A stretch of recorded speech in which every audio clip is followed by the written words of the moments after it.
A red-haired girl accidentally woke up a sick little girl. She tells the girl to go back to sleep as she walks outside with a ball and chain shackle on her leg.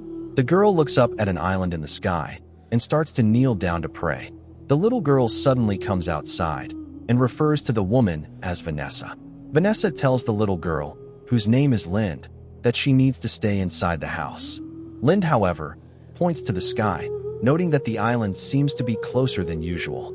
The island is known as Celestia, the domain of the gods. Vanessa tells Lind to go back inside, as the gods will be very happy if she has recovered. Lind asks Vanessa if the gods will grant her victory in battle if they're satisfied, and she asks Vanessa if she can choose to not go into battle. Vanessa tells Lind that she needs to fight for everyone, and that she'll be happy if Lind goes back to sleep. In a nearby forest, a circle of wind suddenly forms out of thin air. A boy pops out from the circle, wondering how long he's slept. We're introduced to the city of Mondstadt, ruled by the wind god Barbados. He imparted his wisdom to the people, creating a place of joy, before taking his lyre and disappearing into the wilderness. However, that all took place thousands of years ago, as Mondstadt is now ruled by powerful nobles led by a man named Lord Lawrence. The nobles would enslave the people, with the gifts Barbados gave becoming exclusive to the rich. However, the city also faces an external threat that has attacked the city for years, known as Ursa the Drake. Lord Lawrence, however, has come up with a plan to face this issue.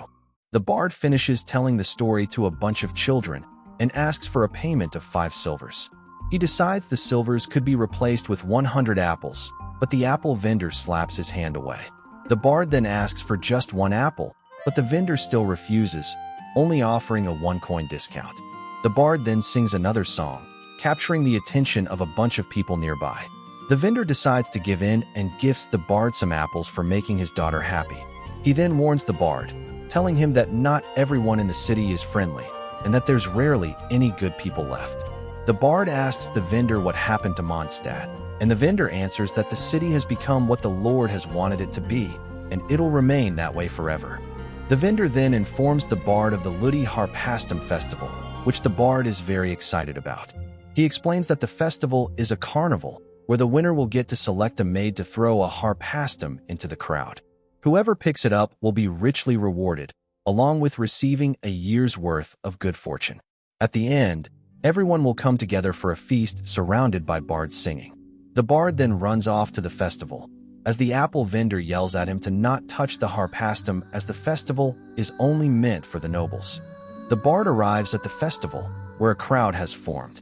2 men starts to converse about how the young Lord Lawrence will be receiving the harpastum again for the 5th year in a row. The bard chimes in and asks the 2 men what would happen to the girl who throws the harpastum. One of the men tells the bard that the old tradition of the festival has been ended by Barca, the son of Lord Lawrence. He'll now personally choose a girl that he likes, and he'll be the only one to get the harpastum. The bard looks at a nearby tower and spots a scared-looking girl holding a harpastum.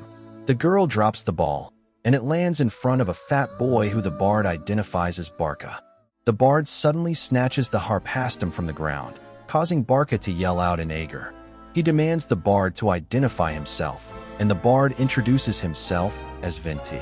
Barca tells Venti that he'll consider forgiving him if he hands the ball over, but Venti simply insults him instead. Barca draws his sword in anger and sends his guards after Venti. The guards chase Venti into the streets, where he suddenly bumps into Vanessa. Venti recognizes Vanessa as a flame-touched Muratin, and he notices that she is held down by chains and shackles. Vanessa lifts Venti off the ground, as he then hides behind her as Barca and his guards catch up to him. Barca recognizes Vanessa as the Lion's Tooth, a slave that has never once been defeated in the arena. He orders Vanessa to step aside, but is then scared off by her intimidating stare. Vanessa then turns around and realizes that Venti has disappeared. Vanessa returns to Lind with a bag of medicinal herbs. Lind opens the bag and strangely finds some apples inside. Vanessa starts to speak to some of the other residents, as she then walks away, telling them to take care of Lind. Vanessa returns to the city streets, when Barca suddenly shows up. He tells Vanessa that he got his father to buy her, and that she now belongs to the Lawrence clan. Vanessa ends up being imprisoned inside a cell, when she suddenly hears someone singing and unlocking her cell door. It turned out to be Venti, who had stolen the keys from the guards that fell asleep. He sits down next to Vanessa and thanks her for saving him this morning. He then apologizes for getting her locked up, but Vanessa is unbothered due to her viewing the entire city as a prison to her and her people. She then tells Vinny to stop with the annoying rhyming, and Vinny recognizes her temper as that of a Muratans. Vanessa asks him what Muratans are, and Vinny explains that they're strong and proud people from the volcanoes in the west. They're known as the children of the fire god Murata, and they all possess fiery red hair. The Muratans are small in population and are very rarely seen in the north. Vanessa asks about the fire god, and Vinny adds that she's also known as the god of war. In the past, warriors from the tribes would perform rites of combat and celebrate victories in her name, and he describes Murata as an obnoxious person. Vanessa gets the feeling that Vinny seems to know Murata, and she asks him for his age. Venti ignored the question and asks Vanessa where the elder of her tribe is, and Vanessa answers that her people have spent generations wandering the world. She explains that everyone was hungry all the time, and that all the elders taught them was how to fight to survive. Vinny asks Vanessa how her people ended up in Mondstadt, and she answers that her people were hunted down 10 years ago by Ursa the Drake for 4 days. Vinny decides to introduce himself, along with his lyre named Der Himmel. He then starts spewing some poem about how every being deserves a name, which was a way of asking Vanessa for her name. Vanessa gives her name to Vinny, and he suggests adding her name to his songs. Vanessa figures that her name wouldn't rhyme well, so Vinny opts for her friendship instead, which she agrees to. Vanessa looks up to the sky where Celestia resides. She remembers the elders telling her how the greatest heroes are chosen by the gods to ascend to Celestia, becoming immortal to protect the world alongside the gods. The elder had told Vanessa to pray to the gods, but Vanessa recounts how the gods had never listened to any of their prayers. She asks Vinny about Celestia, and he suddenly starts to think of some bad memories. He laughs awkwardly and tells Vanessa that they should focus on escaping first. Vanessa tells Vinny that she's staying, since the Lawrence clan is her master, and her people will all be punished if she escapes. She says that her final battle will be tomorrow, and that she'll just need to win that final 12th battle to gain freedom for her people. Venti tells Vanessa that the Lawrence clan are the type of people who'd cheat in a ball game, but Vanessa refuses to abandon her people. Venti tries to convince Vanessa to leave with him, promising to give freedom to her people, but Vanessa is firm on staying. She says that they need to fight for their freedom rather than beg for it, and Vinny sighs in disappointment as he leaves. Vanessa is saddened by this, but Vinny secretly smiles as he walks away. Vanessa is woken up the next morning by Barca, who informs her that it's time for both her and her people to fight the final battle. Vanessa is confused by his words, as it turns out that all of Vanessa's people have been sent out to fight as well. Vanessa is shoved to the ground in front of Lord Lawrence, who declares that her final opponent will be Ursa the Drake. If she manages to defeat it, then Lord Lawrence will officially grant her people freedom. The commoners all scream in protest, so Lord Lawrence decides to up the stakes. He tells Vanessa that he'll personally hand over the entire city to her if she manages to win. He throws a sword down at her, as a horde of monsters charge towards her and her people. Someone informs Lord Lawrence of the commoners' riot, but he pays it no mind, as he had promised Ursa the Drake an offering for eternal peace. Anyone who causes a scene will be thrown outside with the Muratans. The Muratans attempt to flee back to the city, but Lord Lawrence orders his soldiers to fire arrows at them to prevent them from retreating. The arrows hit some of the people, as the horde of monsters and Ursa the Drake all catch up to them. Vanessa hopelessly fights through the horde, as her people all scream in fear. A voice suddenly speaks out, as Venti, in an angelic form, appears in front of Vanessa. Venti powers up Vanessa's sword with wind, dealing massive damage to Ursa the Drake. The dragon cowers in fear upon seeing Vinny and runs away. Vanessa realizes that Vinny is actually the wind god, as Vinny places an apple in her hands and once again asks if he could add her name to his songs. She happily agrees, as Vinny declares that she'll be the hero of this new saga. Venti then turns to Lord Lawrence, reminding him of his deal with Vanessa, and tells him to uphold his end of the bargain. And with that, peace and order was finally restored to Mondstadt. Vanessa eventually founded the Knights of Favonius to uphold justice and defend the city. After she passed, the gods gave her a seat in Celestia. Vanessa is shown entering the domain and transforming into a falcon. Venti spots the falcon in present time as he recounts the whole story to a blonde traveler. The story begins with someone immediately dying. Anyways, a man named Krupp is shocked that the person died so easily. His master is disappointed at the results and suggests using Krupp as the test subject instead. Krupp quickly dismisses this and suggests heading over to the city of Mondstadt for their Ludi Harpastum festival to collect more wares. His master is delighted at that idea and decides to head over himself to see the progress on a certain something. We transition over to a mansion in Mondstadt, where the young master named Diluc is hosting a party for everyone. Someone calls out to Diluc as Krupp and his master step forward, asking to see the seneschal.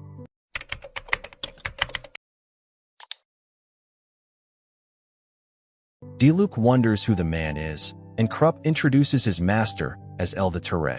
He's a member of the 11 Harbingers from an organization known as the Fatui, and also the one who defeated a dragon known as Ursa the Drake. The seneschal, Seamus, shows up and suggests to the Ture to take the conversation elsewhere. One of the butlers is confused as to why the Ture is so highly respected, and a maid informs him that Ursa the Drake was a dragon that terrorized the city for years until the Ture defeated it. The group heads to the meeting chambers inside the manor, where they're joined by Kaya, the quartermaster of the Knights of Favonius. Krupp explains that the Fatui are trying to expand and offers to protect Mondstadt in exchange for them joining the Fatui. Kaya wonders why the Fatui have traveled so far to recruit members from Mondstadt, as the Fatui hail from the land of the god of ice, with plenty of promising people located there. Krupp explains that every city in the continent has agreed to join, and that it's time for Mondstadt to as well. Kaya points out that Mondstadt has a small population, and their knights are also recruiting members. Any remaining members are simply too weak or too little in numbers. Krupp insists, stating that they're seeking for people who worship the 7 gods, and that plenty of those people can be trained by the Fatui to become heroes. Kaya asks for Seamus's opinion, and he thinks that it's best to inform the Grand Master first. Krupp, however, says that his master wants an answer immediately, but Diluc interjects, telling everyone to just head back to the party as this discussion is going nowhere. The Ture angrily accepts and storms away with Krupp. Seamus thanks Diluc for delaying them and explains that the Fatui have taken children from all across the lands, with none of them returning to their families. Seamus is upset at their own weakness and that Diluc's father maybe could have survived if they were stronger. Back at the party, Krupp reassures the Ture, saying that he'll force the people to give in. The Ture, however, angrily reprimands him and tells him to go do something useful. Krupp decides to have some wine, but is suddenly interrupted by Kaya showing up. Kaya informs Krupp that Seamus is considering their proposal, but he needs to be more convinced with the terms being nudged to his favor. Krupp refuses this, however, but Kaya tells him that Mondstadt will repay him back for everything they've done, which satisfies Krupp. A while later, Krupp proceeds to sneak into the underground cellars of the manor. He brought along some guards and plans to steal all of their wine supply. His hand is suddenly impaled as a masked figure arrives on the scene. Krupp tells his guards to take down the person in the mask, however they're easily repelled. Krupp then attempts to run, but is quickly subdued by some chains. The masked figure asks Krupp about a boy named Anthony, and Krupp feigns ignorance. The masked figure then reminds him that Anthony was recruited by the Fatui last year, and was never heard from since. Krupp says that Anthony was a gifted child who his master felt was special, but he was suddenly taken out before he could reveal more. The assailant turned out to be the Ture, who takes interest in the vision wielded by the masked figure. The Ture encourages them to get stronger and flees the scene. Back at the party, Seamus asks Diluc where he's been. Seamus informs Diluc that the Ture has withdrawn all requests and left. He notices a smell coming from Diluc and asks him about it. Diluc brushes it off as some bad wine he had to dump and states that it's great news that the Ture has backed off. Kaya goes over to Diluc, hoping that it was worth Diluc sacrificing his late father's vintage to get rid of a rat and its fleas. Meanwhile, out in the city streets, the Touré stumbles across a girl and notices that she has a vision. We learn that visions are glass orbs that are proof of a god's recognition, and they allow the holders to wield the elemental powers of that god. The Touré states that some people believe that visions can grant them a chance at godhood and rise up to Celestia. However, he sees them as nothing but tools. He has taken interest in the vision wielded by the masked figure and thinks that the trip has been pretty useful after all. He decides to reward Krupp for his hard work and chooses to not experiment on him since he's been neutralized.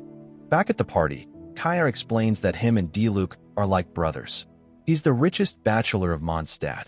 However, it's simply a facade that he puts on. In truth, both him and Kaya are like anti-heroes with attitude problems. We jump to the next day, where the girl from earlier is out observing an escort mission. The man inside the carriage yells at the girl, asking when they'll be departing. The girl answers that she's not part of the escort, leading to the man angrily talking her down. The girl, whose name is Amber, is annoyed at the man's rudeness, but the captain of the Knights tells Amber to simply ignore him. Kaya listens in on the conversation of those inside the carriage, as they discuss their annoyance at being forced to retreat the city by the Touré. We flash back to last night, where Kaya is supporting a drunken Seamus. Seamus asks Kaya to help escort the Fatui out of the city, but Kaya is reluctant.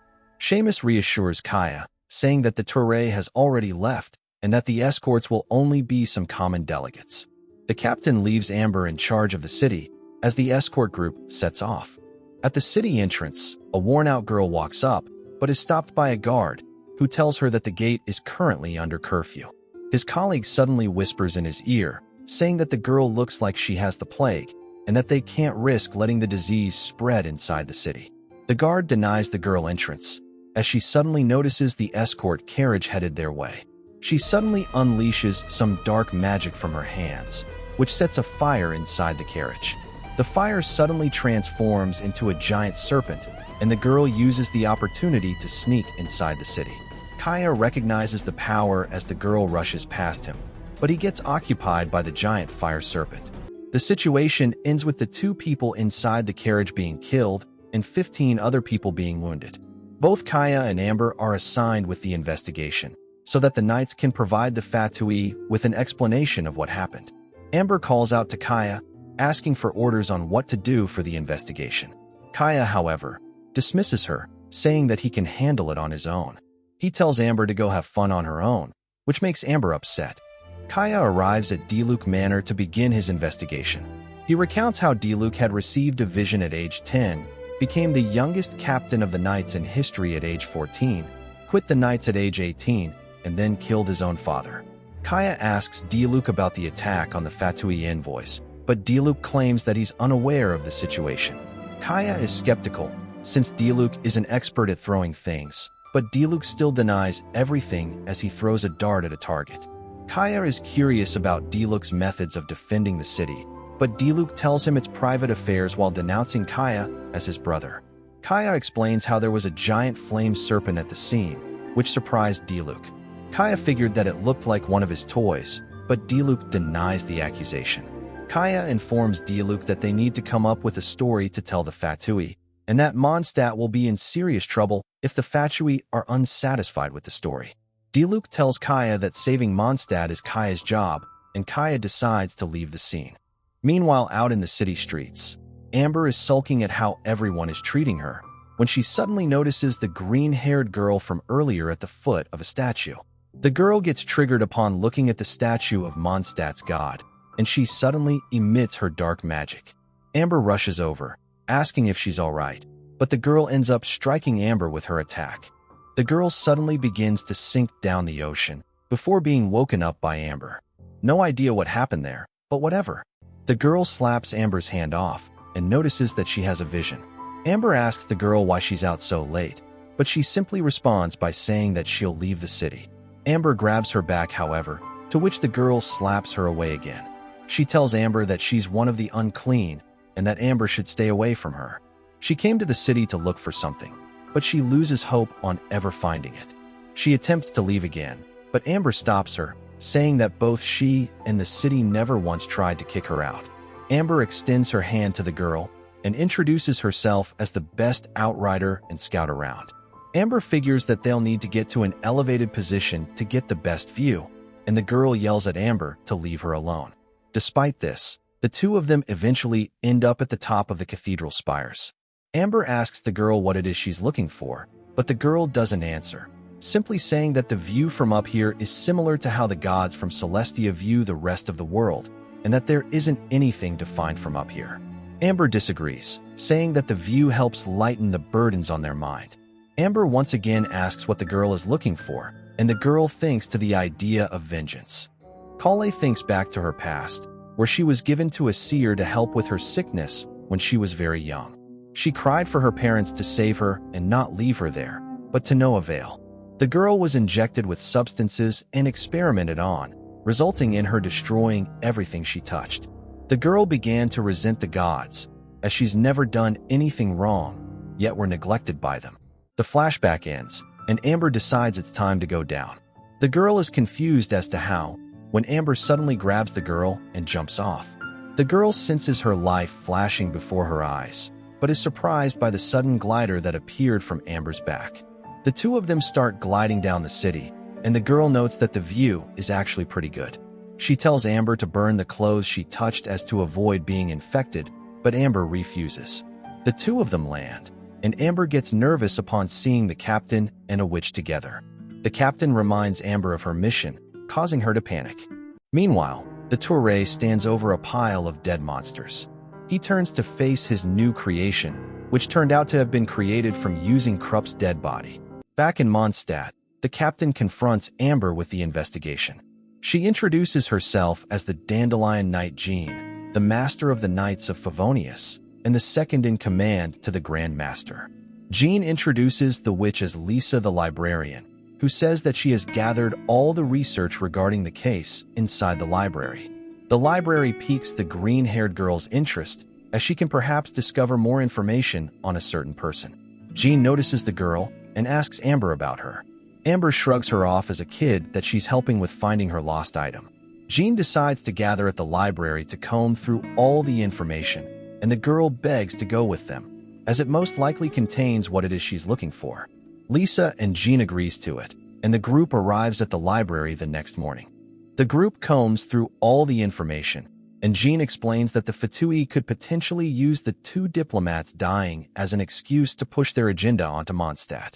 Jean suggests for everyone to share their intel, which freaks out Amber as she has no information whatsoever. Jean begins by revealing witness reports of the black fire taking on the form of a serpent, with its properties being an unknown elemental power. The fire seemed to sense living creatures, as it incinerated the victims instantly, while strangely leaving all the books and papers intact. Jean asked Amber if Kaya has discovered anything, and Amber reports that Kaya just ran off to do his own thing. Amber suddenly discovers something on one of the burnt papers and rushes off, leaving the green-haired girl with the rest of the group. Lisa offers to help the girl, but she rejects it, which Lisa is doubtful of. Amber rummages through her room, as she recognized the mark of the Fatui on the Touré when they bumped into each other. Amber figures that he must have used a certain something, and plans to capture him to clear things up. They're really trying to hype this thing up. Amber decides to leave her bow, and sets off into the wilderness. The green-haired girl fell asleep, and Lisa informs Jean to be quiet, as to avoid waking her up. Jean notes that the girl probably spent years wandering the wasteland, with her disease cursing her with a sad future. Jean's vision suddenly starts to react, which concerns her. Meanwhile, in the forest, Amber spots some strange footprints on the ground. The footprints lead her to a camp full of hilichurl monsters. Amber decides to retreat, since she can't take on an entire camp of hilichurls by herself. Plus, she still needs to focus on tracking down the Touré. Amber suddenly spots something strange inside the camp, and she recognizes the mark of the Fatui on it.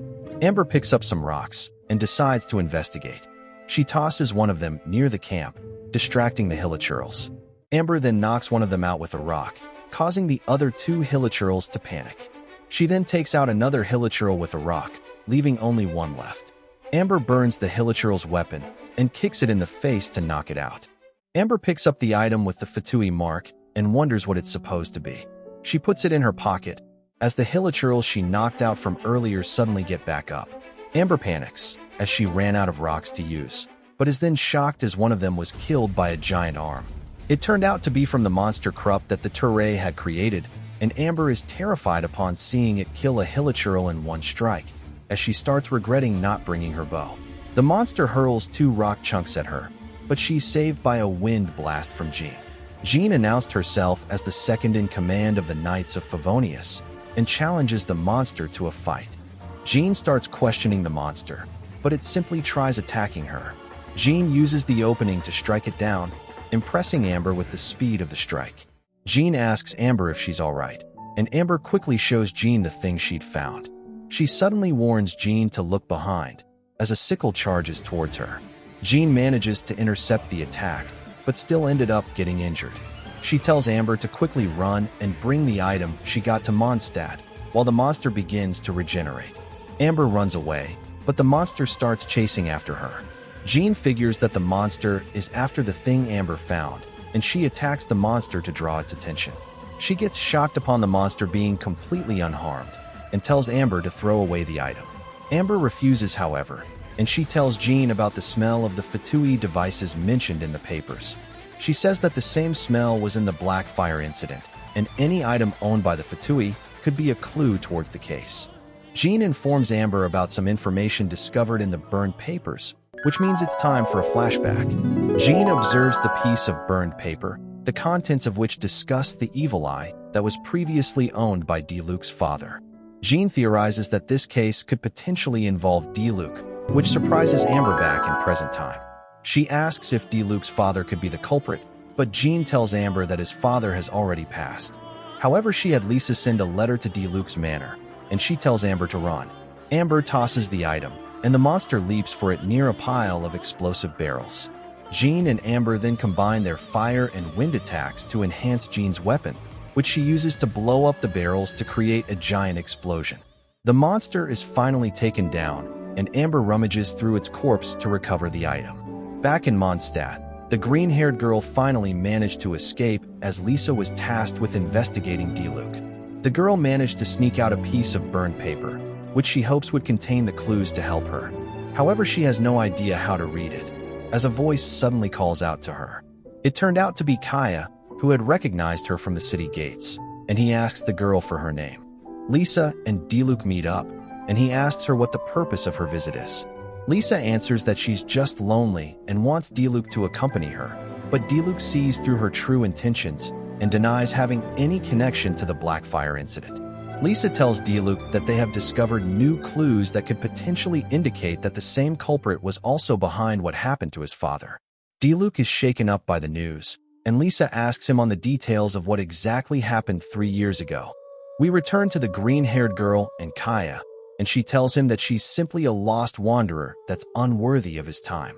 Kaya, however, tells her that it's normal to investigate those who wander around the city after the incident, and he presses her for details on when she arrived in Mondstadt. Someone suddenly stepped on Kaya's foot, and it turned out to be Amber. Amber confronts Kaya about bullying her friend, and Kaya asks Amber to introduce her to him. Amber, however, also has no clue what her name is, and we finally learn the name of the girl as she introduces herself as Kale. Jean arrives and informs the group on new information regarding the case. Kale decides to hand over the burnt paper she took, and Kaya seemed to recognize the contents of it. Jean explains how Lisa had found similar marks on an incident 3 years ago that's related to Diluc. Kaya explains how Diluc was celebrating his coming of age the day of the incident 3 years ago. We flash back to 3 years ago, where Diluc is celebrating becoming an adult. One of the men pushes Diluc to have a drink, but he passes on the offer. His father, Krepus, shows up and tells the man that he can stop by their winery anytime to drink together. He tells Diluc that it's time to go, and that they should hurry before it starts to rain. They get inside their carriage, as a hooded figure observes them in the background. He sends a metal bird after them, and it manages to sneak onto their carriage. During the ride, Krepus tells Diluc that he wanted to be a knight too when he was younger, however he wasn't fit for the job. Diluc tells his father that he has contributed to Mondstadt just as much as the knights have. Krepus gloomily looks at a box and tells Diluc that he's proud of him. The box seems to contain a vision, and he tells Diluc that he won't be needing it anymore. The carriage is suddenly attacked by a horde of Hilichurls and Ursa the Drake, forcing Creepus to take out the vision. Dark power is emitted from it, and Creepus unleashes a bunch of chains that binds Ursa. The metal bird from earlier suddenly starts beeping, which seemed to enrage Ursa. It broke free from the chains, but Creepus managed to drive it away. Diluc is glad that his father had defeated Ursa. However, he suddenly slumps down and falls to the ground. Kaya and a group of knights arrive on the scene, but all they saw was a blood-covered Diluc holding his deceased father. The traumatic rain appears, as Diluc grieves at his inability to stop his father's death. The flashback ends, and Amber realizes that Diluc's father was killed by Ursa. Jean asks Kaya if the story is true, and he confirms it. Amber is confused on how Diluc's father could have died, since he managed to defeat Ursa. Kale interjects and answers that his power ended up turning against him. Kale quickly apologizes for interjecting, saying that she was just randomly guessing. Kaya is skeptical of her claim, which causes her to panic. Amber suddenly remembers something, telling everyone about that time when she was hiding in the cupboard of the headquarters to scare her grandpa. Amber says that her grandpa was a highly respected outrider who was always too busy to play with her, so she decided to hide in the cupboard of the office to try and scare him. However, other people ended up using the office instead. Amber overheard someone discussing their father's death, and they're angry that the cause of it is being covered up. The person turned out to be Diluc, as the other knights tell him that it would be an embarrassment if word got out to the public that his father, who's a mere businessman, was the one who took care of the incident. Someone tells Diluc that giving the knights the credit can greatly benefit Mondstadt. He says that they would have definitely made Creepus a knight if he were still alive, but it's too bad that he has died. Diluc gets enraged at what the man said, and decides to officially quit being a knight. The flashback ends, as Kaya begins to observe the piece of burnt paper and suspects the Fatui to be the main culprits behind everything that has happened. Kale frantically asks Kaya what the paper says, and he answers that it says that Kale seems to be very interested in the contents of it. Kaya tells her that she probably knows more about the paper than anyone else, and she freezes up.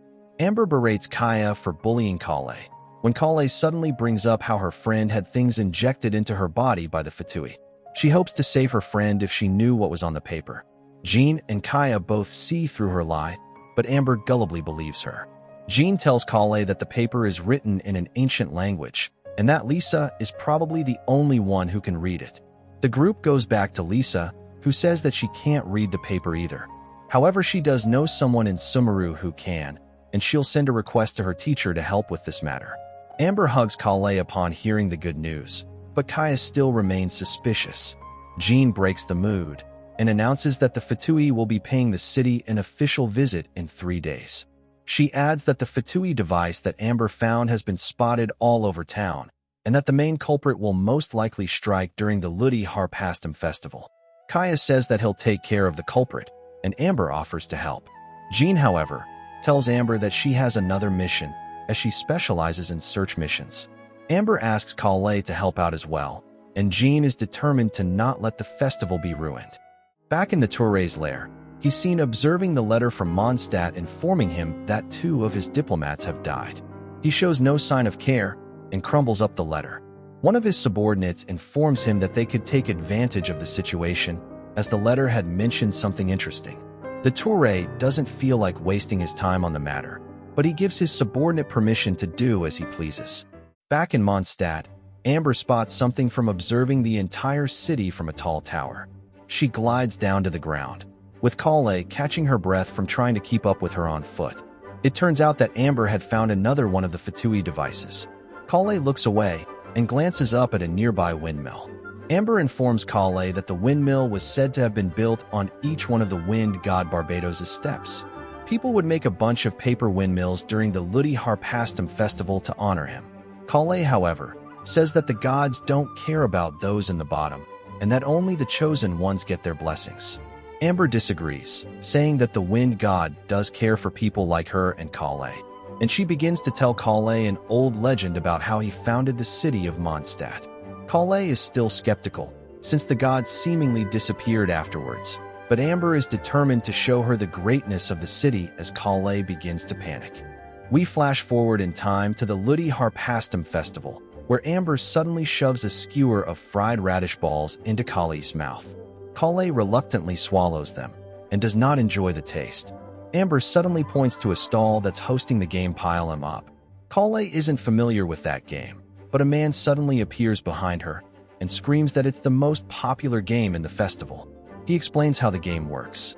You would pay a fee to create a pile using products from the man's shop, and that you'll win by breaking the height record from last year. The winner will be granted free food at the man's stall for the entire festival. Kali calls the attraction a scam, but is shocked upon seeing Amber participating in the game. Amber starts to assemble the food, and Kali is baffled at how stupid Amber is. The man praises Amber, but Kali instantly sees through his lie. Kali couldn't stand it anymore, and decides to interject and help Amber out. It unfortunately still ended in a loss, but the man still gave Kali a consolation prize that consisted of a few pieces of meat. She slowly eats it and asks Amber about their mission, which was to search for the Fatui devices. Amber tells her that the mission can wait, and the two of them end up spending the whole day playing around at the festival. Kali rests up after the activities, as a man asks her if she's going to join Amber and the other kids in a game. Kali replies that she's not very good at them, and the man responds by drunkenly burping into Kali's face. Amber notices and bursts out laughing as she then drags a furious Kali away from the scene. Amber then points towards the circus tent, noting that they only stop by once a year. Amber wants to watch them perform, but Kali trembles in fear. Amber notices Kali's distress and grabs her hand. Amber is very excited for the magic show part of the circus, but Kali asks to leave the area. Amber promises to leave after one show, as the clown on stage announces that they'll need a volunteer for the trick. The light shines onto Kali, and Amber and a bunch of other people all push Kali onto the stage. The clown tells Kali to enter the magic box, as she then proceeds to shut her inside. Kali starts to feel movement inside the box, as two people start sneakily moving it to the side. Kali screams at them to let her out, but the two people ignore her. The clown then takes out a sword, aiming it at the magic box. Kali notices a dagger inside the box, and grabs it while feeling a sense of claustrophobia. She gets a flashback to her past, when she was constantly being kicked out of cities for being an unclean and potentially carrying diseases. She was eventually injected with a special syringe and was experimented on, with the mastermind of the operation bearing a Fatui mark on his hand. The flashback ends, as the clown then opens the magic box, to reveal an empty box with only the swords piercing through it. She tells the audience that Kali had been teleported to somewhere safe, and she asks for another volunteer. Amber happily raises her hand, and the clown gestures Amber to a pile of crates, asking her to guess which one Kali is stored in. Meanwhile, Kali sulks inside the box, and she thinks that at least she won't be hurt inside the box. She suddenly panics when she hears someone coming, and she holds up the dagger to defend herself. Amber suddenly opens the box, as Kali then jumps out and stabs her in the chest. However, the dagger turned out to be a prop, as the entire audience starts to cheer for the duo. Amber asks Kali if she was scared, and she quickly denies it. She notes that the people in Mondstadt don't have to live in constant fear, and she wonders what it would have been like if she had grown up here. The two of them then leaves the circus, as Kaya observes them from a distance. The duo arrives at a slingshot game, as Kali picks up a slingshot and manages to knock down one of the targets. She excitedly turns over to Amber, but is surprised to see Kaya there instead. Kali asks where Amber had went, and Kaya tells her that she had spotted some more Fatui devices, and that she'll meet up with Kali at the Hare's Tail Tavern. Kali has no clue where that is, and Kaya offers to take her there. She reluctantly agrees, and Kaya ends up taking her to an empty alleyway. Kaya suddenly hurls some ice shards at Kali, and it ends up piercing her shoulder. She tries to run, but is stopped by a wall of ice. Kaya then unleashes another attack, and Kali uses the ice wall as cover. Kali looks at her ripped clothing and thinks to how they were a gift to her from Amber. She suddenly starts to hear voices inside her head, as Kaya then breaks apart the ice wall to strike Kali. The black serpent speaks to Kali, trying to get her to kill Kaya, but Kali thinks to Amber and tries to resist. The serpent still ends up being released, as Kali suddenly dashes behind Kaya. She unleashes an attack, but Kaya manages to block it with an ice wall. Kale manages to smash it apart with her fist, which caused Kaya to be pushed back. Meanwhile, Amber is angry that Kaya had lied to her about there being any Fatui devices, and she's frantically searching for where Kale is. Back at the battle scene, Kaya notes that Kale is unable to contain her own power. The serpent speaks to Kale, telling her to leave Kaya to them. It starts to take over as Kale's consciousness begins to sink. Kale unleashes dark tentacles from her body and starts choking Kaya. Amber suddenly arrives, and she's traumatized by what's happening. Kale then grips her necklace, saying that she doesn't want to kill or hurt anyone. She repels to Black Serpent, as Kaya takes this opportunity to strike. Kale then asks Kaya to kill her, which causes him to hesitate. Amber suddenly interjects and throws down her Baron Bunny that ends up creating a small explosion. Amber uses the opportunity to rescue Kale, as Kaya thinks back to what Kale had said, which was not what he was expecting. Meanwhile, a mysterious person was secretly watching the entire confrontation. Amber and Kale eventually land on a roof, where Kale then pushes Amber off of her. She admits to being the culprit of the Black Fire incident and dares Amber to come at her, declaring that she'll kill everybody. Amber is doubtful of that claim, since Kale had previously begged Kaya to kill her. Amber then takes out a note from Lisa and tells Kale that the files have finally been decoded. Kale is confused as to why Amber would help her when she's a murderer, and Amber replies that she is able to see that Kale is trying to make up for her mistakes. Kale tells Amber that she'll wash and return her clothes, and Amber simply smiles and agrees to it. Amber and Kale arrive at Lisa's office, but she's nowhere to be found. Amber then reaches for some potions on the desk, when a man suddenly appears and tells her to keep her hands off, unless she wants to turn into a pig. The man then looks over at Kale and asks if she's the girl infused with the Archon residue. Amber asks what that is, and also who the man's supposed to be. The man answers that he's from the Sumeru Academia, and he came to help Lisa with treating Kale's condition. However, they're unable to fully get rid of the Black Serpent in Kale, but they will be able to put it into a dormant state and have it sealed inside Kale's body. If it manages to wake back up, then Kale's consciousness would be completely overtaken. Kale agrees to go along with it, but the man tells her that now's not a good time. The serpent is most active at night, so he decides on tomorrow morning instead, and tells the duo to meet him at Starsnatch Cliff tomorrow morning at 10. We cut over to Diluc at his tavern, where Kaya is here to chat about recent events. Diluc is not interested, until Kaya brings up the involvement of a delusion, which was the special vision that was left behind by Diluc's father.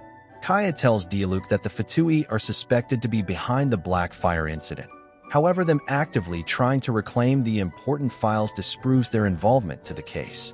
However, they did play a hand in sending out the metal birds that have lured out monsters to create chaos. Kaya exposes that it's all a ploy so that the Fatui can pretend to be the heroes, and asks Diluc if the situation seems familiar. He then brings up the incident with Ursa the Drake, with the metal birds stirring up the incident so that the Touré can act like a hero for defeating it. The Fatui would then use Mondstadt's debt to them to recruit people and experiment on them to create an unstoppable army. However, all of their metal birds have now been found, foiling their plan. Kaya tells Diluc that they need to act on the situation and asks him for suggestions. Diluc responds that they'll need to return the favor to the Fatui. We transition to the next day, where the Touré subordinate is meeting up with the Knights. He asks for the perpetrators of the Black Fire incident, and Kaya responds that the Knights are still investigating the situation. The subordinate tells Kaya that he had spotted someone in red helping the perpetrator of the incident escape last night, and his sources told him that the person is a member of the Knights. Kaya confirms this, saying that the duo had managed to escape, and that the Knights will not tolerate any traitors to their order. He tells the subordinate to calm down, and that he and the rest of the Knights will be able to track down the culprits. The scene shifts to Starsnatch Cliff, where the man from Sumeru had prepared a magic circle to seal Kali's power. Back in Mondstadt, members of the Fatui pointed towards a roof, where they spotted a person emitting black fire. They chase after the person, as Kaya smiles at the plan working out. We cut back to the cliffside, where the man proceeds with the sealing on Kali's power. Kale screams in pain, as her consciousness begins to sink deeper. She's suddenly waken up by Amber's voice, as the man completes the spell and decides to return to Mondstadt. Kale opens her eyes, her bandages finally removed, as she gets to take in the true beauty of the world. Meanwhile, the Fatui diplomat had felt the presence of Archon power from Kale. The hooded figure launches an attack on the group, but Kaya manages to block it with a wall of ice, as he tells the Fatui members to protect their master. However, their master is nowhere to be found, as the hooded figure also used the opportunity to escape. Their master turned out to have been near Starsnatch Cliff, as he smiles upon finally finding his target. Back on the cliff, Amber grabs Kale's hand in joy, but Kale suddenly gets a look of dread in her eyes upon seeing the Fatui diplomat standing behind Amber. The Fatui member shows his disappointment at Kale sealing away her power, as he then angrily calls her ungrateful. He unleashes an attack at her and Amber, but Amber manages to push Kale out of the way.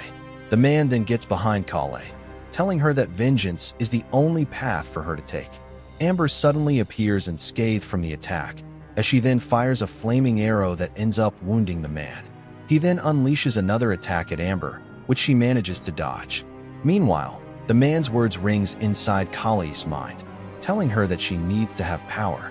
Amber then unleashes another volley of arrows, which the man barely managed to dodge. Amber then used this opportunity to get Kale away from him, and she tells her to run back to the city and get help. Kale's curse starts to flare up again, however, as she shivers upon the man, telling her to go hide away since she's unclean.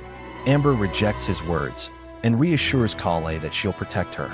Those words remind Kale of her mother, who had brought her to the man when she was younger in hopes of saving her. Amber finally manages to pin down the seer with her arrows, as she then kicks away his weapon. She tells Kale to come to her, and that she'll go back to the city with her. The seer suddenly unleashes his secret power from his neck and transforms into a horrifying beast. The seer is amazed at the power of a god, as Amber then creates a shield out of fire. The seer attacks and easily shatters the shield. Kale notices that Amber's hand is injured and is devastated. The seer tells Amber to give up on Kale, but she refuses and unleashes a rain of flaming arrows at him.